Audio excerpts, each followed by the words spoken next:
அன்பானவர்களே, இன்றைய நாளுக்கான பதிலுரை பாடல் முதலாம் வாசகத்திலே ஆரம்பித்த அந்த சிந்தனையே ஆழமான விளக்கங்களை அழகை தருகின்ற ஒரு திருப்பாடல். தாவீது திருப்பொழிவு செய்யப்பட்ட பொழுது அவர் ஒரு சிறுவன். ஆனால் இந்த திருப்பாடல் 23 ஆயனின் சங்கீதத்தை பாடும் பொழுது அவர் அனுபவம் வாய்ந்த வாழ்வின் பல தருணங்களை கடந்த ஒரு மன்னன்.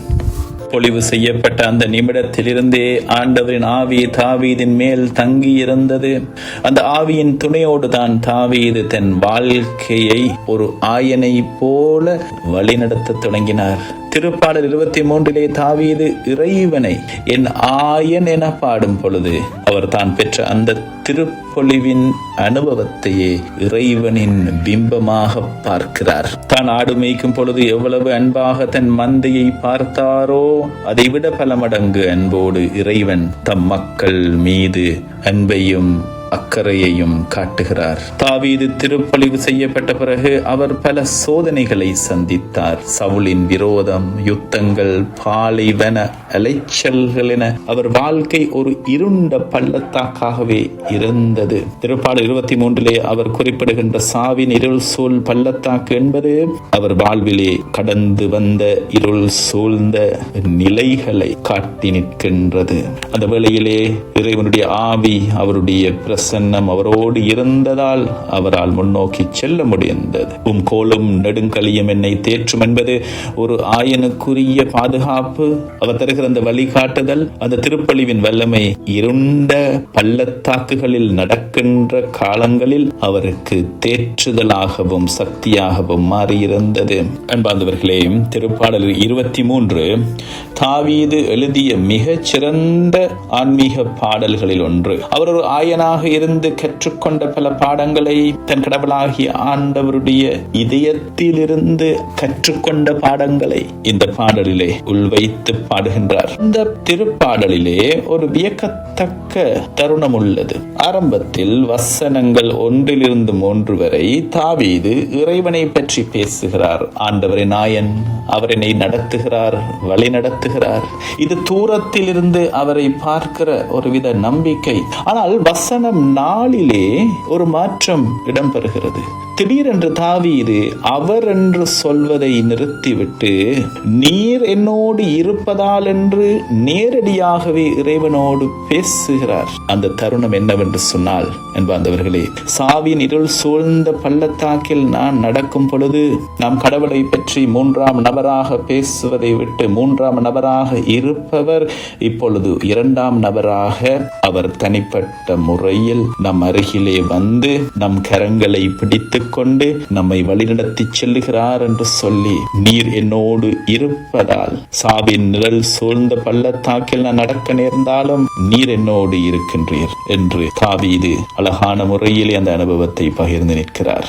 தாவீது ஏன் இறைவனை ஆயனென அழைக்கிறார் என்றால், அவருக்கு தெரியும் ஆடுகளின் தேவைகள் என்னவென்று ஆயன் அறிவார். பசும் புல் மேய்ச்சல் நிலங்களை ஆடுகள் அறியாது. மகிழ்ச்சியான அமைதியான நீர்நிலைகளை ஆடுகள் அறியாது. ஆனால் ஆயன் அறிந்திருந்தார். அந்த இடங்களுக்கு அழைத்து செல்பவர் அவர். எதிரிகளின் கண் முன்னே விருந்தை ஏற்பாடு செய்கின்றவர் அவர். மற்றவர் நம்மை வீழ்த்த நினைக்கும் பொழுதும் கடவுள் நம்மை உயர்த்தி நம் வாழ்வை ஆசீர்வதிக்கின்றார். என் தலையில் நறுமண தைலம் பூசுகின்றீர் என்பது தாவீதுக்கு சாமுவேல் செய்த திருப்பொழிவை நினைவுபடுத்துகிறது. ஒரு அரசன் தனக்கு கொடுத்த ஆசியை தாவீது தன் வாழ்வின் அன்றாட அனுபவமாக மாற்றுகிறார்.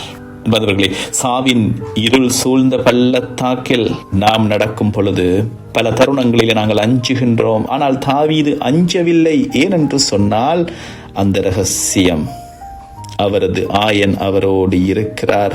சவுல் தூய ஆவியை இழந்த பொழுது இருளுக்குள் சென்றார். ஆனால் தாவீது ஆவியோடு இருந்ததால் என்னதான் இருளுக்குள் சென்றாலும் அந்த ஒளியை தந்த ஆயுதங்களாக அவர் கோலும் கைத்தடியும் கடவுள் அவரை பாதுகாத்து வழி நடத்துகின்ற அந்த உடனிருப்பென்கின்ற அந்த ஆதரவு. அன்பார்ந்தவர்களே, மகிழ்ச்சியின் ரகசியம், உங்கள் பாத்திரம் நிரம்பி வழியும் பொழுது அது உங்களுக்காக மட்டுமல்ல, அது உங்களை சுற்றி உள்ளவர்களுக்கும் ஆசீர்வாதமாக பாய வேண்டும். நீங்கள் மற்றவருக்கு ஆயனாக மாறும் பொழுது நீங்கள் வாழும் சூழலில் அமைதி நிகழ்கிறது. இது தாவீது கற்றுத்தருகின்ற ஒரு பாடம். இந்த எண்ணெய் அது மகிழ்ச்சியின் அடையாளம். எபிரேய மொழியிலே ஷெமென் என்று அழைக்கப்படுகின்ற அந்த எண்ணெய், ஷெமென் சசோன் என்பது மகிழ்ச்சியின் ஊற்று. சாமுவேல் தாவீதின் தலையில் அந்த எண்ணெயை ஊற்றிய பொழுது அது அவரது தலையில் இருந்து வழிந்து அவரது ஆடைகளை நனைத்தது. இது ஒரு அளவு கடந்த மிகையான ஆசீர்வாதத்தின் அடையாளம். அபிஷேகம் என்பது நமக்கு தேவையான அளவு மட்டும் கிடைப்பதல்ல, அது நம்முடைய பாத்திரத்தை, நம்முடைய இதயத்தை நிரப்பி அது பெருக்கெடுத்து நம்மை சுற்றி உள்ளவர்களை தொடும் வகையில் வழிவதா. கொம்பிலிருந்து வழிந்த அந்த எண்ணெய் தாவீதை ஒரு தனி மனிதனாக மட்டும் தொடாமல் அவரை ஒரு மக்களின் பிரதிநிதியாக, தலைவராக மாற்றியது. திருப்பாடல் 23:5 நாங்கள் காண்பதை போல, எனது பாத்திரம் நிரம்பி வழிகிறது என்று தாவீது சொல்லுவது, இங்கே நிரம்பி வழிகிறது என்பதற்காக எபிரேய சொல்லாக பயன்படுத்தப்பட்டிருப்பது ரெபேயா என்கிற வார்த்தை. இதனுடைய வேர் சொல் ரபா என்பது. இதனுடைய அர்த்தம் திருப்தி அடைதல், நிறைவடைதல் அல்லது உள்வாங்கி பெருக்குதல் என்று பொருள்படும். இது வெறும் நிரம்புதல் அல்ல, அது மட்டத்தை மீறி ததும்பி வழிவது. வரலாற்று பின்னணியிலே என்பாந்தவர்களை, வறண்ட பலஸ்தீன நிலப்பரப்பிலே ஒரு பயணிக்கு தண்ணீர் கிடைப்பதே பெரிய விடயம். அங்கு ஒருவன் தனது பாத்திரத்தில் தண்ணீரை நிரப்பி அது வழிகிறது என்றால் அது அவன் வறட்சியில் இல்லை, மாறாக பெரும் வளத்தில் இருக்கிறான் என்பதை குறிக்கும். தாவீது தான் ஆடு மேய்த்த காலத்துல மந்தை முழுவதும் தாகம் தீர வேண்டும் என்பதற்காக ஓடிய ஆயன் கடவுளை தன் ஆயனாக பார்த்த பொழுது தன் இதயம் என்னும் பாத்திரம் கடவுளினுடைய பேரன்பால் நிரம்பி வழிவதை உணர்ந்தார். 1 சாமுவேல் 16:13 நாங்கள் பார்த்ததை போல, அன்று முதல் ஆண்டவரின் ஆவி தாவீதின் மீது நிறைவாக இருந்தது என்பது. சவுல் மன்னனுக்கு கிடைத்த அந்த ஆண்டவருடைய ஆவி அவனுடைய கீழ்ப்படியாமையால் அவனிடமிருந்து விலகியதோ, ஆனால் தாவீதுக்கு கொடுக்கப்பட்ட அந்த ஆவி நிறைவாக தங்கி இருந்தது என்றால் அதற்கான ரகசியம் தாவீது செய்த காரியங்களில் இருக்கவில்லை, மாறாக தாவீது இறைவனுடைய இதயத்திற்கு அருகிலே இருந்ததுதான் காரணமாக இருந்தது. ஆகவேதான் தாவீதின் மகிழ்ச்சி அவர் செய்த காரியங்களை சார்ந்திருக்கவில்லை, அவர் மேல் தங்கியிருந்த இறைவனின் ஆவியை சார்ந்திருந்தது. அவர் போரில் தோற்றாலும் குகையில் ஒளிந்திருந்தாலும் அந்த ஆவி அவரை விடவில்லை. இதுவே உண்மையான மகிழ்ச்சி, இதுவே உண்மையான செழிப்பின் அடையாளம். இதைத்தான் நாங்கள் தொடர்ந்து பார்ப்போம். பவுல் அடிகள் எபேசியருக்கு எழுதிய திருமுகத்திலே கூறுவதை, தூய ஆவியால் ஆட்கொள்ளுங்கள், தொடர்ந்து நீங்கள் தூய ஆவியால் நிரப்பப்பட்டு கொண்டிருங்கள் என்கின்ற அந்த அர்த்தத்தோடு, தூய ஆவியால் உங்கள் பாத்திரம் நிரம்பி வழியும் பொழுது, உங்கள் வாழ்வு நிரம்பி வழியும் பொழுது, அந்த பாத்திரம் கவலையினால், வருத்தத்தினால், வேதனையினால், காயங்களால் நிரம்பி வழிந்தால் வெளியே வருவது அதே மாதிரியான கோபம், பொறாமை, சலிப்பு, விரக்தி, கடினமான வார்த்தைகள்.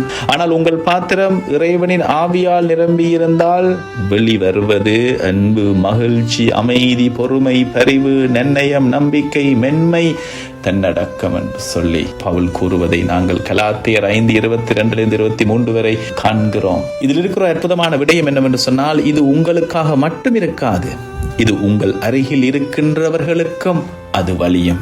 ஆவி நிரப்பப்பட்ட ஒரு மனிதன் இருக்கும் இடத்தில் அந்த சூழலே ஆவியின் பிரசன்னமாக மாறும். இந்த திருப்பாடலை நாங்கள் பாடும் பொழுது, ஆண்டவரே என் பாத்திரத்தை உம்முடைய ஆவியால் நிரப்பும், அது எமக்கும் மற்றவர்களுக்கும் ஆசீர்வாதமாக வழியட்டும் என்று உளமாற கேளுங்கள்.